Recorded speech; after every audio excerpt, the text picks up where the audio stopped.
అందరికీ ఈ ఉదయకాలపు సమయమందు మనందరి ప్రభు అయిన యేసుక్రీస్తు వారి నామములో వందనములండి. దేవుడు ఈ కృప చేత మనలను ఆయన సన్నిధానమునకు చేర్చినందుకు సంతోషిస్తూ మనందరి నుండి కూడా ఆయనకు కృతజ్ఞతాస్తుతులు చెల్లిస్తూ ఉన్నాను. ప్రార్థన చేసుకొని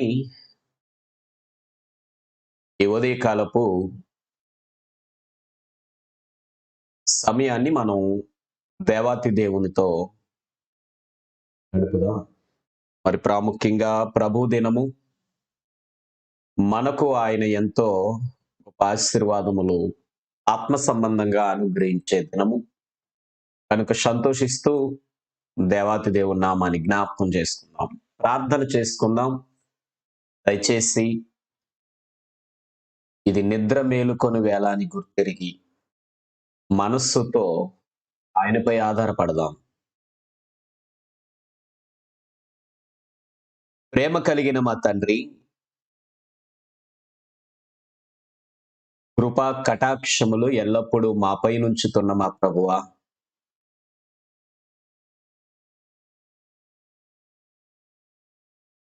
ఆకాశమును అందలి సమస్తమును, భూమిని అందలి సమస్తమును నిర్మించిన సర్వ సృష్టికర్తవైన మా యెహోవా దేవా,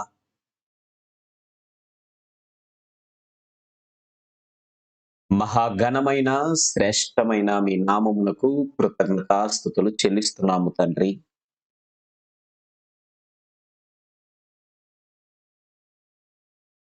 ఈ ఉదయకాలపు సమయమందు ఈ వాక్య పరిశీలనతో ఆ జీవితాలను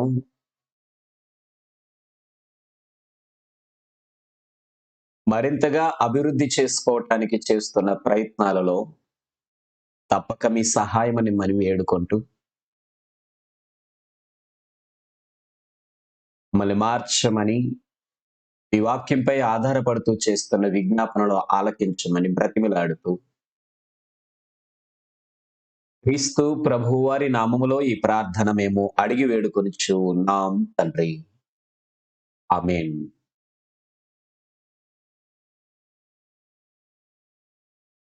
పాట పాడుకుందాం. పాటల పుస్తకం నుండి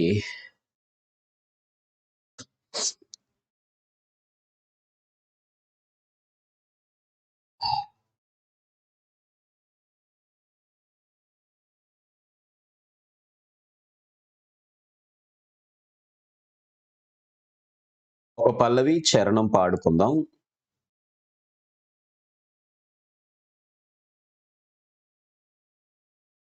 మనందరికీ వచ్చినటువంటి చక్కని ఆత్మీయ కీర్తన. నీ వాక్యమే నన్ను బ్రతికించెను, బాధలలో నన్ను విడిపించెను. పాల వంటిది జుంటి తేనె వంటిది అని రెండవ చరణం పాడుకుందాం. పాల వంటిది జుంటి తేనె వంటిది అని రెండవ చరణం. నీ వాక్యమే నన్ను బ్రతికించెను, బాధలలో నన్ను విడిపించెను. నీ వాక్యమే నన్ను బ్రతికించెను, బాధలలో నన్ను విడిపించెను. కృపాశక్తి దయాశక్తి సంపన్నుడా, వాక్యమై ఉన్న యేసు వందనమేసు. కృపాశక్తి దయాశక్తి సంపన్నుడా, వాక్యమై ఉన్న యేసు వందనమేసు. నీ వాక్యమే నన్ను బ్రతికించెను, బాధలలో నన్ను విడిపించెను. పాల వంటిది జుంటె తేనె వంటిది నా జిహ్వకు మహామధురమైనది. పాల వంటిది జుంటె తేనె వంటిది నా జిహ్వకు మహామధురమైనది. మేలిమి బంగారు కన్న మిన్నయైనది. మేలిమి బంగారు కన్న మిన్నయైనది. రత్నరాసుల కన్నా కోరదగినది. రత్నరాసుల కన్నా కోరదగినది. నీ వాక్యమే నన్ను బ్రతికించెను. బాధలలో నన్ను విడిపించెను. నీ వాక్యమే నన్ను బ్రతికించెను. బాధలలో నన్ను విడిపించెను. ఆయన వాక్యము మనలను బ్రతికిస్తూ ఉంది. బాధలలో నుండి విడిపిస్తూ ఉంది. అలాంటి బాధలలో నుండి విడిపించే వాక్యంపై మరి ఎక్కువగా ఆధారపడదాం. ఈరోజు అంశమును మనం నేర్చుకుందాం.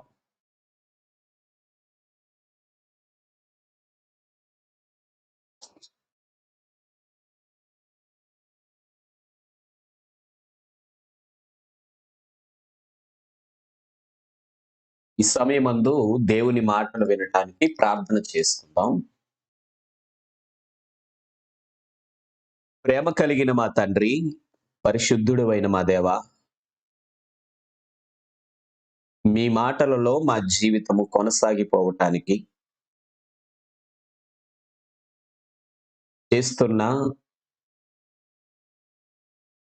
ప్రతి విజ్ఞాపన మీరు ఆలకించి మీ వాక్యము ద్వారా మాకు కావలసిన సహాయమునిచ్చి మీ కనికరము చేత భూమి మీద మేము పొందబోవు బహుమానములన్నిటిలోనూ గొప్ప బహుమానం ఏమిటో ఆలోచన చేసి అందుకొరకు ప్రయాసపడు భాగ్యమునిమ్మని వేడుకొనిచ్చు. ఈ వాక్య సహాయమును మాకందరికీ దయచేయమని బ్రతిమలాడుతూ ప్రభువైన యేసుక్రీస్తు వారి నామములో ఈ ప్రార్థన అడిగి వేడుకొనిచ్చు ఉన్నాం తండ్రి.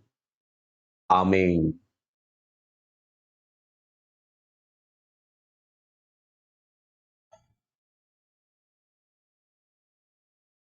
సమయంలో మనం దేవుని మాటలు ఒకసారి పరిశీలన చేద్దాం. చూడండి నాతో పాటు. దైవ గ్రంథం నుండి మనం గమనించవలసినటువంటి మాటలు ఇక్కడ చూడబోతూ ఉన్నాము. క్రైస్తవులు ఏ విషయంలో ధైర్యం కలిగి ఉండాలి?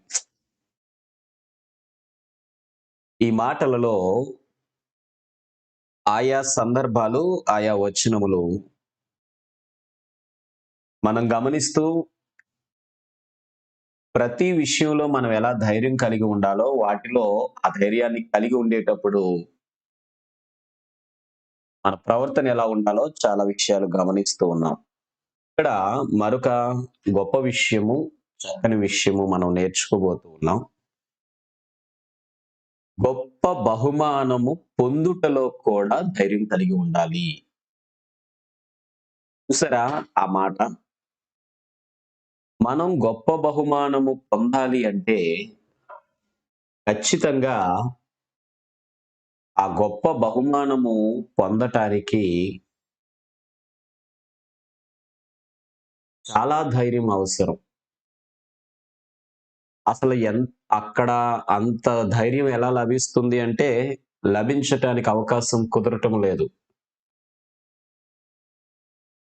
కారణం ఏంటి అంటే మనం పొందబోయే బహుమానం గొప్పది అనే ఒక ఆలోచన మన మనస్సు నిండా సంపూర్ణంగా నిండుకొని ఉండకపోవటం. దయచేసి ఈ విషయాన్ని మనం పరిశీలన చేద్దాం. హెబ్రీయులకు రాయబడిన పత్రిక 10వ అధ్యాయము యావత్తు విషయమంతా మీరు చదవవలసి ఉంది. 32 నుండి 39 వరకు. ఇక్కడ 35వ వచనాన్ని మీరు పరిశీలన చేస్తే 35వ వచనాన్ని పరిశీలన చేస్తే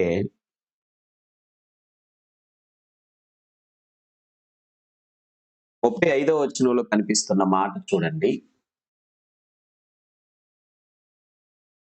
కాబట్టి మీ ధైర్యమును విడిచిపెట్టకుడి, దానికి ప్రతిఫలముగా గొప్ప బహుమానము కలుగును. మీరు ఏదైతే ధైర్యాన్ని విడిచిపెట్టకుండా ఉంటారో దానికి ప్రతిఫలంగా గొప్ప బహుమానం లభిస్తుంది. బాగుంది అక్కడ వరకు. అయితే ఆ గొప్ప బహుమానము పొందడానికి కావలసిన ధైర్యం ఏంటి?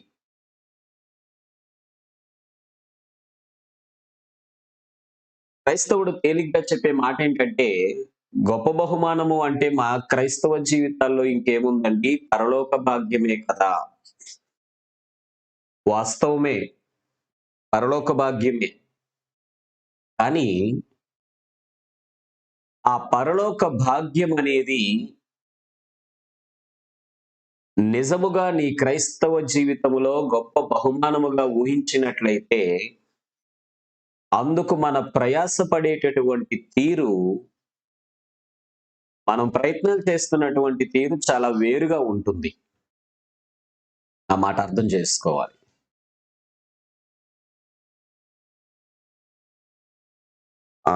మీకు బాగా అర్థం అవడానికి ఒక ఉదాహరణ చెప్తా.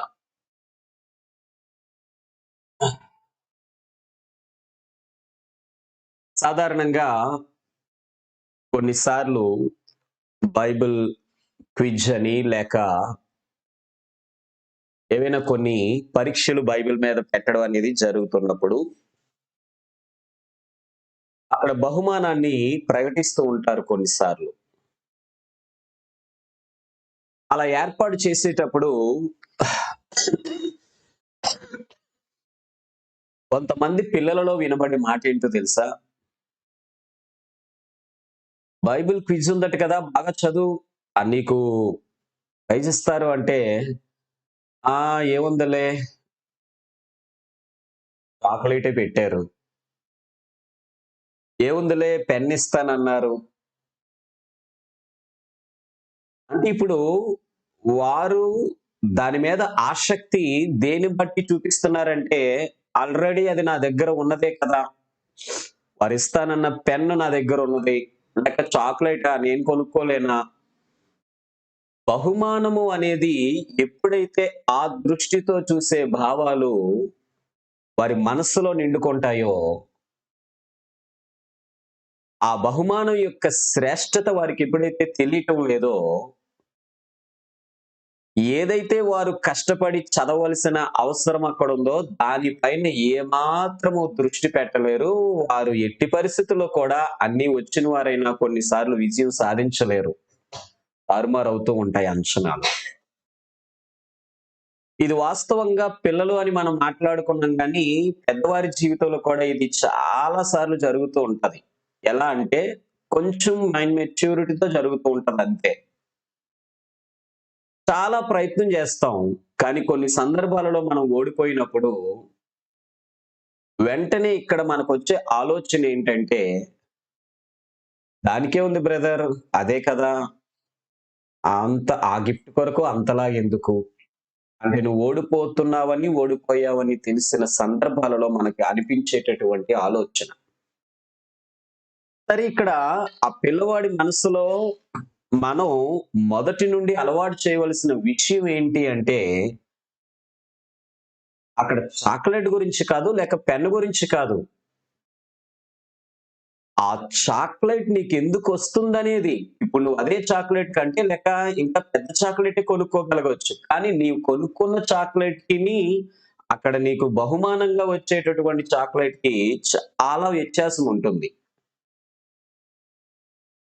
అలాగే ఈరోజు గొప్ప బహుమానము అనేది పరలోకము శ్రేష్టమైనది అనేది నీకు అమ్మో! అది నాకు చాలా శ్రేష్టమైనది అనే భావం నీలో ఉన్నప్పుడు, ఆ గొప్ప బహుమానం పొందడానికి నీవు చూపించే ధైర్యము అంతా ఇంత కాదు.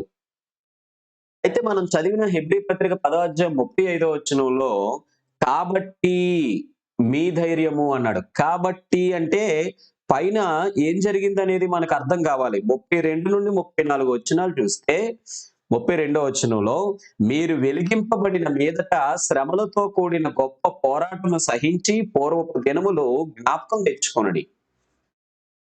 మీరెప్పుడైతే క్రైస్తవులయ్యారో, క్రైస్తవులైన తరువాత మీరు అనుభవించిన శ్రమలన్నీ జ్ఞాపకం తెచ్చుకోండి. అవన్నీ ఓర్చుకున్నారు మీరు. ఎందుకు ఓర్చుకున్నారు అంటే, ఇదిగో బహుమానం పొందాలని. మీరు పోరాడిన పోరాటం కూడా చిన్నది కాదు. గొప్ప పోరాటము. ఆ గొప్ప పోరాటం ఎలాంటిదో 33వ వచనంలో ఒక విధముగా చూచితే మీరు నిందలను, బాధలను అనుభవించుట చేత 10 మందిలో ఆరడపడితిరి. మరి ఒక విధముగా చూచితే వాటిని అనుభవించిన వారితో పాలివారైతిరి. ఎలాంటివి? మీరు ఖైదులో ఉన్న వారిని కరుణించి మీకు మరి శ్రేష్టమైనదియు, స్థిరమైనదియునైన స్వాస్థ్యమున్నదని ఎరిగి. అదిగో గొప్ప బహుమానం అది. స్థిరమైన స్వాస్థ్యము ఉన్నదని ఎరిగి మీ ఆస్తిని కోల్పోవుటకు కూడా మీరు సంతోషముగా ఒప్పుకొంటిరి. ఇక్కడ వారి ఆస్తిని కోల్పోవడంలో ధైర్యాన్ని కనపరిచారు. దేనికి అనంటే, మేము గొప్ప బహుమానం పొందడానికి సిద్ధంగా ఉన్నాము కనుక, ఈ ఆస్తి ఎంత కోల్పోయినా పర్లేదు. అయితే ఆస్తి కోల్పోవడం ఒకటే కాకుండా శ్రమలు, వారెన్నో శ్రమలు అనుభవించటానికి కూడా సిద్ధంగా ఉన్నారు. ప్రియమైన దేవుని పిల్లలారా, ఈరోజు ఈ మనస్సులో చేయాల్సిన ఆత్మీయమైన ఆలోచన ఏంటంటే, నీవు పొందబోయే పరలోకము అనే గొప్ప బహుమానం ముందు కోల్పోవుటకు, ఏది కోల్పోవుటకైనా నీవు సిద్ధంగా ఉన్నావా?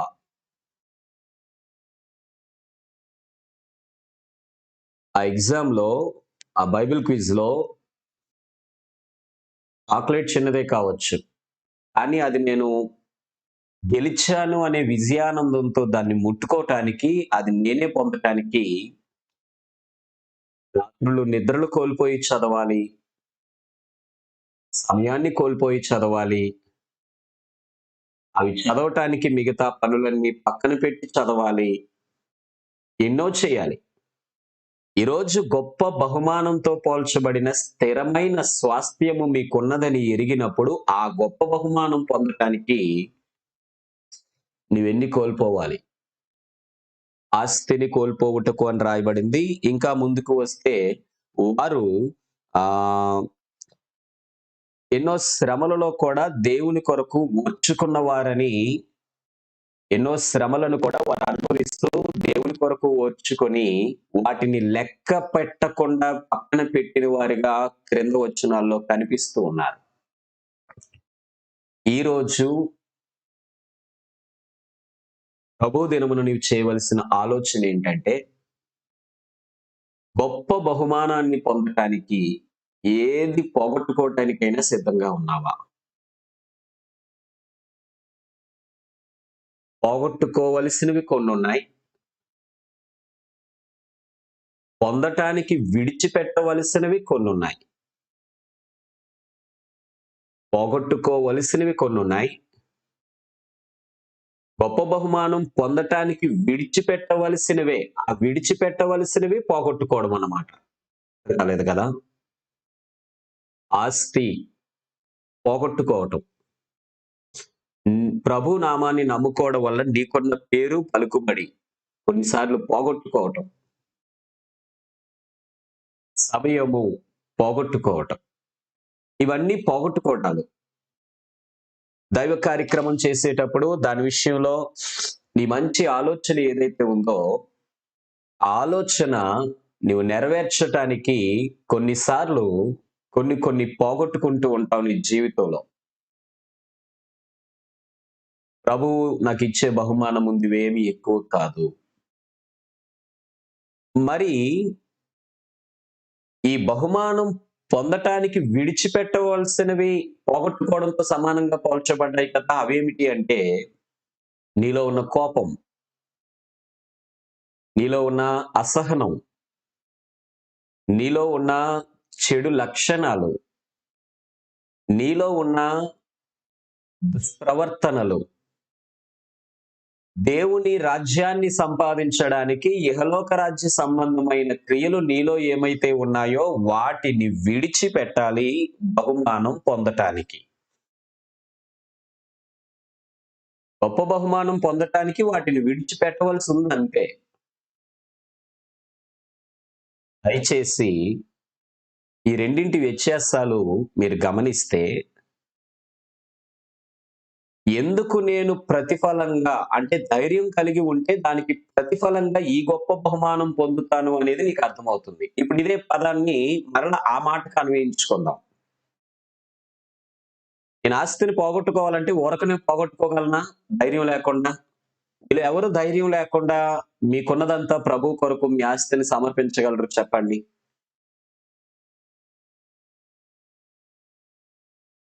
నా బిడ్డల కొరకు అని కాకుండా, నా దేవుని కొరకు అని ఆస్తిని సమకూర్చి పక్కన పెట్టగలిగే క్రైస్తవులు ఈరోజు ఎంతమందున్నారు? ధైర్యం కలిగిన వారు వాళ్ళు. ప్రభు మీద ఆధారపడిందే నా బిడ్డల బాగోగు కోసం అనుకునేవారు ధైర్యం లేనివారు. ధైర్యం కావాలి ఆస్తిని కోల్పోవటానికి అక్కడ రాయబడినట్లుగా. ఎన్నో శ్రమలు అనుభవించడానికి ధైర్యం కావాలి. వాటన్నిటిలో ఆ ధైర్యాన్ని ఎందుకు చూపిస్తున్నావంటే దానికి ప్రతిఫలంగా గొప్ప బహుమానం ఉందని నీవు గుర్తించటం. నువ్వు సమయాన్ని వదిలిపెట్టుకోవడానికి ధైర్యం కావాలి. నీకున్న ఆహ్, ఏవైతే చెడ్డ అనేటటువంటి ఆలోచనలున్నాయో వాటన్నిటిని విడిచిపెట్టుకోవాలి. అన్నిటిలోనూ ధైర్యం కావాలి. ఎవరు ఈరోజు నేను మానలేకపోతున్నానండి, కానీ ప్రభు కోసం మానేస్తాను అని చెప్పి ధైర్యంగా చెప్పగలిగే వారు ఎంతమందున్నారు? ప్రభువు కావాలి, చెడు స్నేహాలు కావాలి. ప్రభువు కావాలి, చెడు అలవాట్లు కావాలి. ప్రభువు కావాలి, చెడు గుణాలు, చెడు లక్షణాలు, చెడు బుద్ధులు అన్నీ కావాలి. ఒప్పుకోలేకపోతున్నాం అంతే. బయటికి ఒప్పుకోలేకపోతున్నాం గానీ, నేను, మీరు మనందరం కూడా ఏదో ఒక విషయంలో బలహీనులమే. ప్రభువు నన్ను కనికరించును గాక, ఆ విషయంలో కూడా మరి నేను ఇలాగే ఉండగలను. మర్చిపోకు, గొప్ప బహుమానం పొందటంలో నువ్వు వెనకబడుతున్నావు.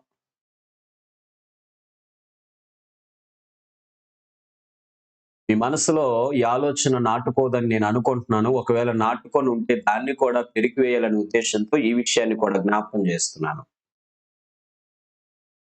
చాలా మందికున్న ఇంకొక ధైర్యం ఏంటంటే, అది మంచి ధైర్యం కాదు. చెడ్డ ధైర్యం.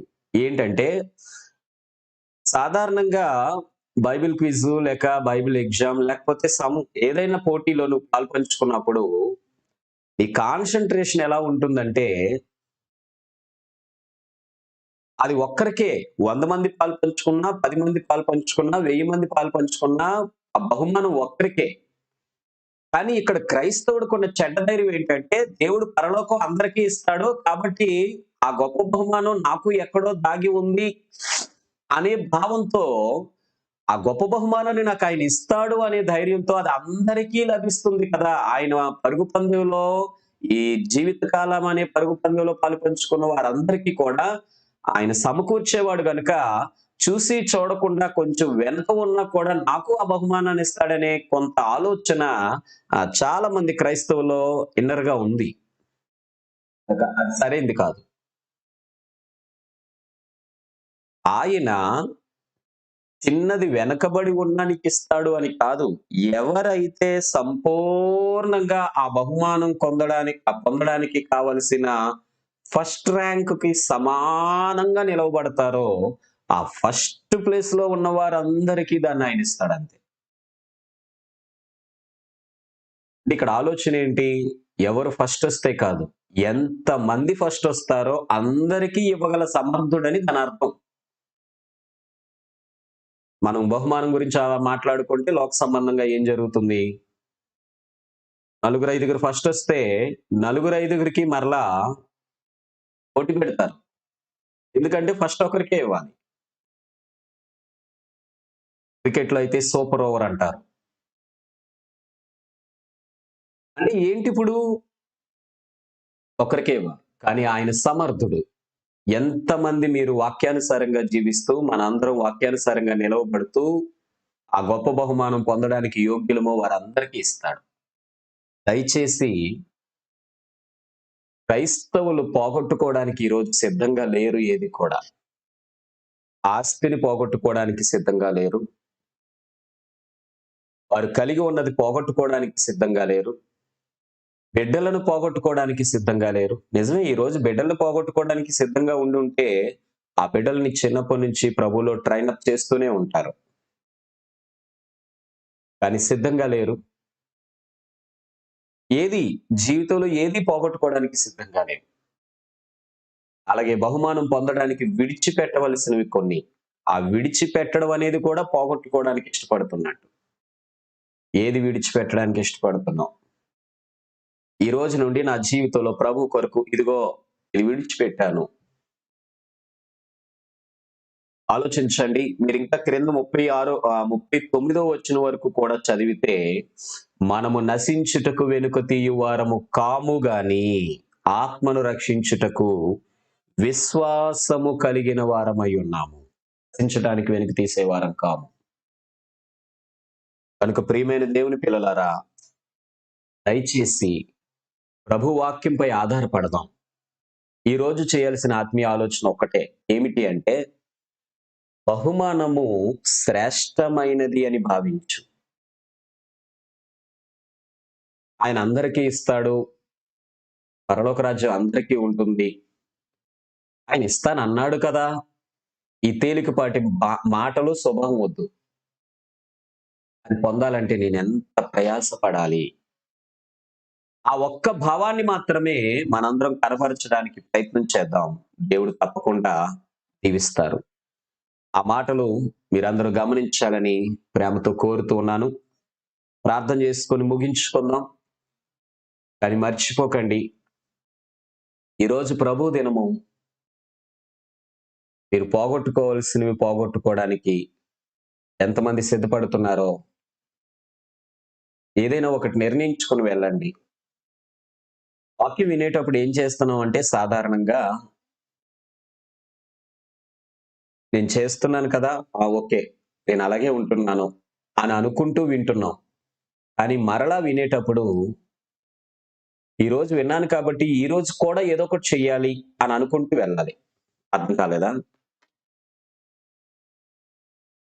అర్థమైందా? అర్థం అవ్వలేదా? నేనే చెప్తా. ఇప్పుడు వరకు ప్రభు కొరకు నువ్వు ఎన్నో పోగొట్టుకొని ఉండొచ్చు. ఈ రోజు నువ్వు వాక్యం విన్నావంటే ప్రభు దినాన ఆరాధనకి వెళ్ళేటప్పుడు ఇంకొకటి ఏదైనా పోగొట్టుకోవడానికి సిద్ధపడి మనసులో నిర్ణయించుకొని వెళ్ళు. అప్పుడు వాక్యానికి నువ్వు విలువిచ్చినట్టు. ఇంకొకటి ఏదైనా ప్రభు కొరకు నీలో ఉన్న చెడుని విడిచిపెట్టుకోవడానికి ఇష్టపడి ఇప్పటివరకు నువ్వు ఎన్నో చెడుతనాలు, చెడు లక్షణాలు విడిచిపెట్టుకొని ఉండొచ్చు. ఇప్పుడు నేను ప్రభు కొరకు ప్రభులోనికి రాకముందు ఎన్నైతే చెడు విషయాలు కలిగి ఉన్నానో ప్రభులోనికి వచ్చిన తర్వాత ఒక్కొక్కటి విడిచిపెట్టుకొని చాలా మార్చుకొని ఉండొచ్చు. ఇంకా నాలో ఏమైనా ఉండిపోయాయని నాకు అనిపిస్తే ఈ క్షణాన వాటిని కూడా విడిచిపెట్టుకొని ప్రభు సన్నిధికి నేను ఈరోజు వెళ్ళగలగాలి. మీలో ఎంతమంది ఆ నిర్ణయం తీసుకుంటారో ఆలోచించుకోండి. 1 పోగొట్టుకోవాలి. 2 విడిచిపెట్టాలి. ఈ రోజు నుండి నాకు కోపం ఎక్కువుంది. నేను వదిలిపెట్టి పరలోకం చేరేలాగా ప్రభు సన్నిధికి వెళ్తాను. నాకు బ్యాడ్ హాబిట్ ఒకటుంది. చెడు లక్షణం ఒకటి నాలో ఉంది. చెడు తలంపు నాలో ఒకటుంది. చెడు గుణము నాలో ఒకటుంది. చెడు బుద్ధి నాలో ఒకటుంది. ఇవన్నీ వేరు వేరు. ఓకే. అది నేను ఒకటి ఈరోజు సమర్పించుకొని వెళ్తాను. పోగొట్టుకోవడానికి, విడిచిపెట్టడానికి ఏదైతే మీరు ఇష్టపడుతున్నారో అది మీకు మాత్రమే తెలిస్తే చాలు. ఎవరికీ తెలియక్కర్లేదు. బట్ నిజంగా అలా చేస్తారా ఈరోజు లేదా అనేది కామెంట్స్‌లో పెట్టండి. Yes or no. ఒకటి పోగొట్టుకుంటాను, ఒకటి విడిచిపెడతాను. ఈ 2 చేస్తాను అన్నవారు కామెంట్ బాక్స్‌లో యెస్ అని పెట్టండి. మరింత ధైర్యం కలిగిన వారైతే ఓపెన్‌గా నీలో ఉన్న ఏ చెడు గుణం విడిచిపెట్టడానికి ఈ రోజు నుండి ఇష్టపడుతున్నావో కూడా కామెంట్ చేయొచ్చు. No problem. అదేమీ తప్పు కాదు. లేదు, అది నేను చెప్పలేను కానీ ఇంతకీ మీరు యెస్ అని పెట్టేటప్పుడు నేను 2 చెప్పాను. పోగొట్టుకోవడం ఒకటి, విడిచిపెట్టడం ఒకటి. 1, 2. 1, 2 యెస్ అని పెట్టండి. 1 యెస్ అని పెట్టండి. 2 యెస్ అని పెట్టండి లేకపోతే. 2 అయితే 1, 2 కూడా యెస్. వదిలిపెడదామండి. మనలో ఒక చెడు లేక మనలో ఒక ప్రభువు కొరకు సమర్పించుకోవాల్సిన తత్వం ఉంటేనే ఇప్పుడు ఎంతమందైతే మీరు మైండ్‌లో యెస్ అని సిద్ధపడుతున్నారో నిజంగా అది మీరు సమర్పించుకొని అలా చెయ్యగలిగి ప్రభువు దగ్గరకు వెళితే ఈరోజు ఆరాధనలో నీ మనసెరిగిన దేవుడు నిన్ను తప్పక తన దగ్గరకు, తన సహవాసంలోనికి చేర్చుకుంటారు. బ్రదర్ మిగతా వారిని చేర్చుకోరా అంటే నిజంగానే చేర్చుకోరాయన. ఆరాధనకి వెళ్లి అందరం కలిసి ఆరాధన చేయడం అంటే అక్కడ ఆరాధన పూర్తిగా దేవుడు స్వీకరిస్తున్నాడని కాదు. ఎవరి మనోభావాలను, ఎవరి ఆత్మీయ పరిస్థితులను వారిని బట్టి ఆయన గమనిస్తూ ఉంటాడు. వారికి తగినట్టుగా వారి నుండి ఆయన ఆరాధన స్వీకరిస్తూ ఉంటాడు అంతే. మనుషులుగా మనం అందరం కలిసి ఆరాధన చేయగలుగుతున్నాం కానీ ఆత్మగా ఆయన ఆత్మానుసారంగా బ్రతికిన వారి నుండి మాత్రమే ఆరాధన స్వీకరిస్తాడు. సో ఆ భావంతో ఆరాధించడానికి ప్రయత్నం చేయండి. నెక్స్ట్ వన్ ఇక్కడ ఏంటంటే ఎవరైతే కామెంట్స్ లో పెట్టిన వారు, పెట్టలేకపోయిన వారు అందరూ కూడా ఈ రోజు నుంచి ఖచ్చితంగా ఒకటి పోగొట్టుకోవడానికి, ఒకటి విడిచిపెట్టడానికి ఇష్టపడి ప్రభు సన్నిధికి వెళ్తున్నానండి అనుకునే వారిని దేవుడు ఈ రోజు ఆరాధనలో స్వీకరిస్తారు. కానీ దానిని మీరు కొనసాగించే మనస్సు కలిగి ఉన్నారా లేదా అనేది గమనించే శక్తి కలిగిన వాడు కూడా ఆయనే. దాన్ని బట్టే నీకు ఆయన ఇచ్చే ఆశీర్వాదం అనేది ఆధారపడి ఉంటుంది. అంటే ఇప్పుడు పేరెంట్స్ కి ఈజీగా తెలిసిపోతుంది. పిల్లలు ఈ రోజు నుంచి చూడు డాడీ నేను ఇలా చేస్తాను అని అంటాడు కానీ వాడు చేస్తాడో చేయడో నాకు తెలుసుగా, వాడి మైండ్ సెట్ తెలిసిపోతుంది. సో ఆరాధనకి వెళ్ళేటప్పుడు ఎవరైతే ఈ డిసిషన్స్ తీసుకున్నారో ఆ డిసిషన్ తీసుకొని ఆరాధనలో ప్రభువా ఈ రోజు నుంచి నేను ఒకటి పోగొట్టుకోవడానికి నీకోసం అలాగే ఒకటి విడిచిపెట్టడానికి కూడా సిద్ధంగా ఉన్నాను అని ఒక డిసిషన్ తీసుకొని వెళ్తున్నారో ఆయనకి అర్థమైపోతుంది. తను చేయగలరా చేయలేరా, సరే సరే చూద్దాం. కాబట్టి ప్రియమైన దేవుని పిల్లలారా, తీసుకున్న నిర్ణయం మీద బలంగా ఆధారపడండి. మిమ్మల్ని ఆశీర్వదిస్తాను. ప్రార్థన చేసుకుని ముగించుకుందాం. ఒకవేళ ఇంకా ఈ నిర్ణయానికి భయపడే వారు ఎవరైనా ఉంటే మీరు మర్చిపోకండి, ఈ రోజు నిర్ణయం తీసుకోలేకపోయినా ఎప్పటికైనా అలాంటి నిర్ణయాలు తీసుకుంటేనే గొప్ప బహుమానం నీకు. లేకపోతే అన్ని సాధారణ బహుమానాలే. నో, గొప్ప బహుమానం ఉండదు. సాధారణ బహుమానాలు కూడా ఉంటాయా ప్రభు దగ్గర? ఉంటాయి. ఇప్పుడు నువ్వు అనుభవిస్తున్నవన్నీ సాధారణ బహుమానాలు. ఆయుష్, ఆరోగ్యం, ఆనందం ఇవన్నీ natural things. But special gift for you. Be patience for that. దాని కొరకు ఓపికతో ఎదురు చూడు. ప్రార్థన చేసుకొని ముగించుకుందాం. పరమందున్న మా తండ్రి, పరిశుద్ధుడైన మా దేవ, మీ ఘనమైన నామానికి స్తోత్రములు. గొప్ప బహుమానము పొందటానికి మేము ధైర్యము కలిగి ఉండవలసిన వారమై ఉన్నాము. ఎందుకు ఆ ధైర్యము అంటే మీ కొరకు పోగొట్టుకోవలసినవి కొన్ని ఉన్నాయి. వాటిని పోగొట్టుకోవటంలో తండ్రి, నేను ధైర్యం కలిగి ఉండాలి ఖచ్చితంగా. ఆ ధైర్యము నాకుందని మేము విడిచిపెట్టుకోవలసినవి కొన్నున్నాయి. తండ్రి, వాటిని విడిచిపెట్టుకోవడంలో కూడా ఆ ధైర్యము నాకుంది అని ఎంతమంది వాక్యమును బట్టి మీపై ఆధారపడుతూ మీకే సమాధానం ఇస్తూ, తండ్రి ఇదిగో వారిని వారు మీ చేతులకు ఈ క్షణమున అప్పగించుకొనుచున్నారో, ఏ విషయములో వాటిని విడిచిపెట్టుకోవటానికి, వాటిని పోగొట్టుకోవడానికి నిర్ణయించుకున్నామని, అది లక్షణమో, గుణమో, బుద్ధియో, దేవా ఆస్తినో, శ్రమలు అనుభవించుటనో, ఇలా ఏదైతే విషయాలలో వారు నిర్ణయాన్ని కలిగి ఉన్నారో, అందు విషయంలో ఆత్మీయ పోరాటము చేయగలుగుతూ, అపవాదిని ఎదిరించగలుగుతూ, మీ కొరకే ధైర్యంగా వారి జీవితాన్ని కొనసాగించే శక్తిని కూడా మీరు వారికి తోడుగా ఉండి అనుగ్రహించమని బ్రతిమలాడుతున్నాము తండ్రి. నన్నును మమ్ములను అందరినీ కూడా ఆ రీతిగా జ్ఞాపకం చేసుకొని నడిపించమని వేడుకొనొచ్చు.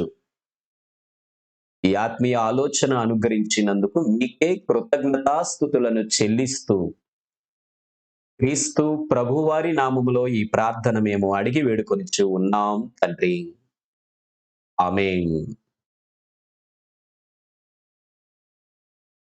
అందరికీ వందనములండి.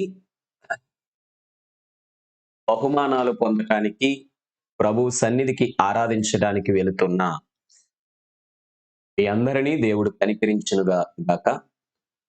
గొప్ప బహుమానం పొందటానికి ఈరోజు మంచి నిర్ణయం తీసుకొని ప్రభు సన్నిధికి వెళుతున్న వారు మరింత ధన్యులని ప్రభు నామమును జ్ఞాపకం చేస్తూ, అలాంటి గొప్ప బహుమానం కొరకు అన్నీ విడిచిపెట్టడానికి ఇష్టపడిన ఒక నిర్ణయాన్ని ఈ సమయములో వాక్యాన్ని విన్న తర్వాత తీసుకోగలిగిన వారికి మరింత ప్రత్యేకముగా వందనాలు తెలియజేస్తూ ఈ ఆత్మీయ ఆలోచన కార్యక్రమాన్ని ముగిస్తున్నాం.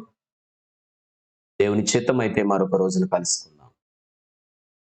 ఆ కొరకు ప్రార్థించండి. దేవుని సహవాసములో మనమందరము ఇలాగ నడుచుకునేలాగున, అలాగనే ఆయా అవసరతల కొరకు, ఆయా వనరుల సమకూర్పు కొరకు ప్రార్థించండి.